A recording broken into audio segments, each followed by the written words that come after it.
This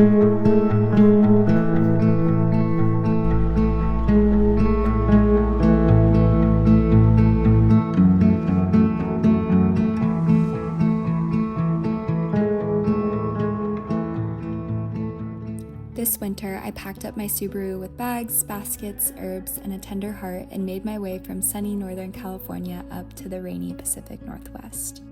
This journey has felt like a pilgrimage to remember myself and see the world through a new set of eyes. I am house sitting for friends and finding ways to keep the embers of my heart alive and warm throughout the cold of late fall.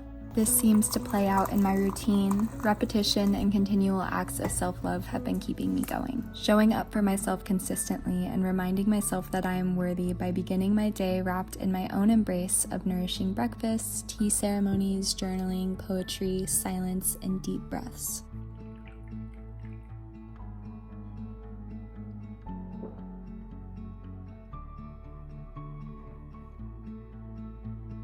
Breakfast these days has been filled with many nuts and seeds specific to my cycle, as well as probiotic-rich yogurt to nourish my gut microbiome and stewed fruit to do the same, with lots and lots of honey. I have been putting a lot of intention into nourishing my gut and my skin microbiome, so after breakfast, I headed upstairs to do my skin and hair care.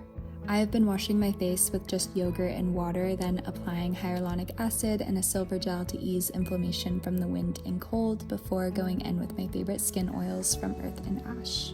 Then, after my body and mind are tended to and wrapped up, I head out for my favorite part of the day, my morning walk. Even when I am traveling, I keep these routines consistent to remind my body and mind of some sense of normalcy even as the landscapes outside of myself are changing. I find this routine to be a very lovely way to stay grounded in my body.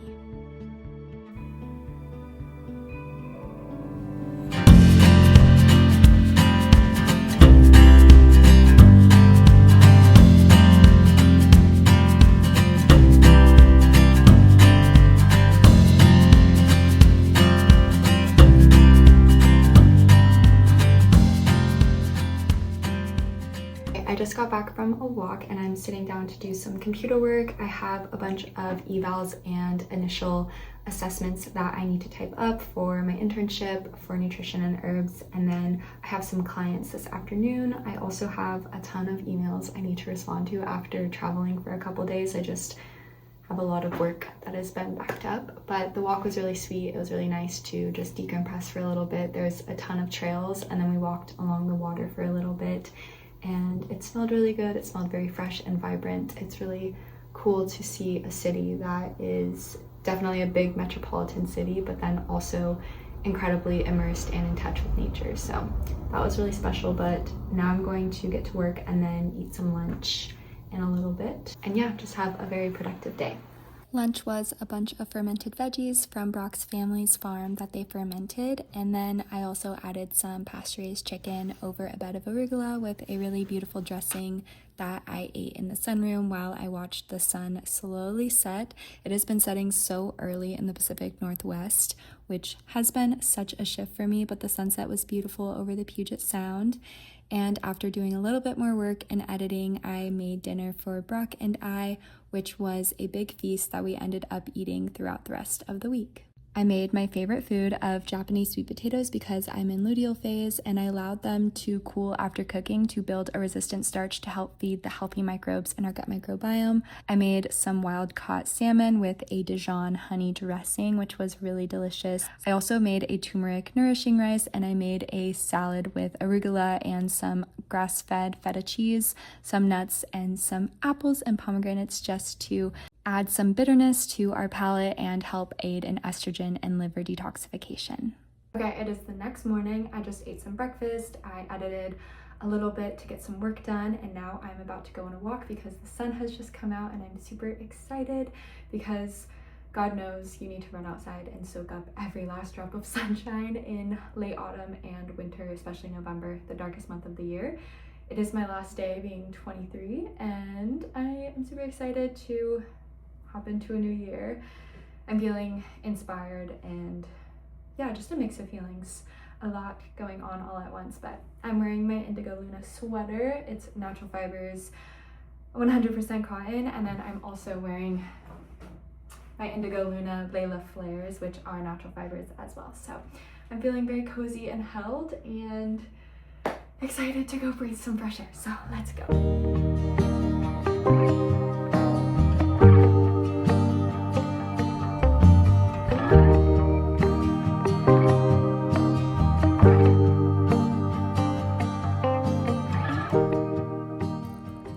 It has been such a blessing on my travels to be staying in homes of people who also love to tend the land, and so on this day I went outside and gathered some herbs from the backyard of Brock's family. I had a specific vision in mind for the herbs that I wanted to gather, but I ended up just trusting my intuition. I gathered some lavender to lower anxiety and support my mind and body as I transition into this shifting season of my life. Lavender, specifically French lavender, is filled with so many polyphenols that support our bodies in lowering anxiety. You can probably tell that the smell itself, its aromatic nature, tends to fill our nose, fill our minds, and just as we exhale, we can feel a physical change, a palpable change in our energetic state. I also gathered some sage for that same reason. Sage is amazing. It is aromatic and it helps to disperse nutrients and disperse stagnation within the body for our menstrual cycles and for our mental health. It also supports digestion, which is really wonderful, especially during this time of year. I gathered some red clover, which is really rich in minerals to remineralize our bodies. It's also a phytoestrogen to help modulate our menstrual cycle. And then I went inside to make a decoction with all of them where I added 4 parts water to 1 part herbs and ended up simmering down the water until it reduced by half. I made a nourishing tea with some of the herbs that are growing in the backyard here, and then I also added some He, or also known as Mr. He's black hair, and essentially this whole blend is made to support hair growth because I found some horsetail. You could probably hear Bucky, he's scratching the chair right now, but I found some horsetail on my walk this morning, and I was just noticing how so many of the herbs that are growing right now are really great for hair growth. And yeah, I always love to support my body and support hair growth because healthy hair is an extension and a reflection of an overall healthy, mineral-rich body that has all of the components to grow long, strong, healthy hair.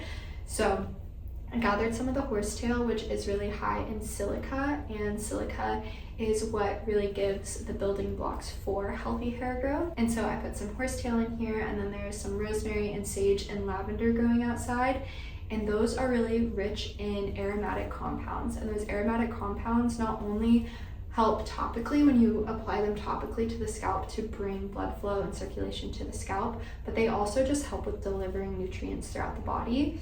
And those aromatic compounds within, especially rosemary, are really great for scalp health and for overall circulation, which is just really great right now because it's kind of chilly outside in the Pacific Northwest, and so it's really great. It's going to bring blood flow to my hands and to my feet, and that's really beautiful. Same with sage and same with lavender, and then the lavender is really helpful for calming anxiety, which tends to build for me in the cold months in fall because of the windiness, because it's very vata and metal dominant, which metal in Chinese medicine is the element of finding value, and that's really about finding value in our lives, and that can bring a lot of anxiety to the surface. And then I also put some nettle in here, and then the Mr. He's black hair, or He is a really beautiful herb in Chinese medicine for nourishing our kidneys and our jing and our essence, but also for really healthy hair. If you're experiencing hair loss or premature graying of your hair, it can be really helpful for fortifying your body. I had a classmate who actually reversed their graying beard because of this herb, so that's really helpful and really beautiful. And then, I think, did I put anything else in here? Oh, I put some spearmint, which spearmint is really helpful because it targets androgens in the body, which can lower cortisol, lower stress, and then help with overall hormone health to help with hair growth. So I'm gonna sip on this and just sit in the sunroom. The sun was hidden by a cloud now, and that's my cue to get back to work because I was playing a little bit too much.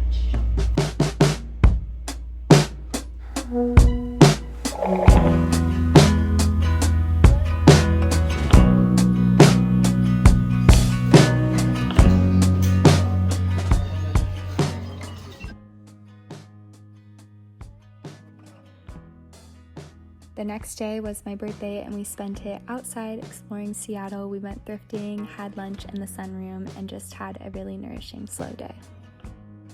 We just got back from thrifting and I made us a snack plate to snack on before we make a bigger lunch. I have some pomegranates, some persimmons, some mandarin orange, a bunch of fermented veggies, dates, some macadamia nuts, fresh bread, cheese, fig jam, fresh fig jam, and then we have some sardines, and I have my hair growth tea that I made yesterday.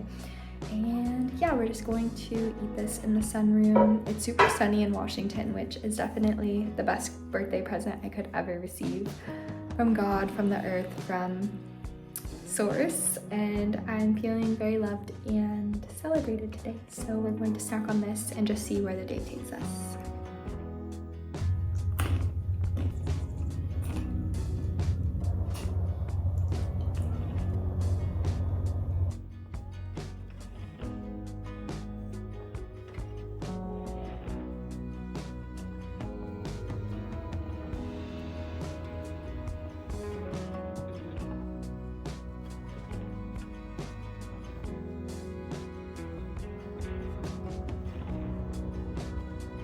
I know when you speak, your words cast spells, spelling, decipher that, like broadcast, like you're broadcasting spells, television, tell-a-vision. Somebody also said like tell lies to your vision.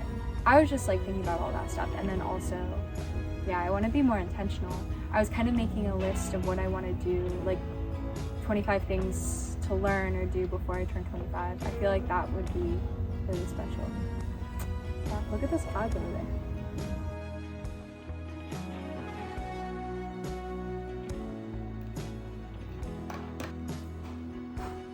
Yay!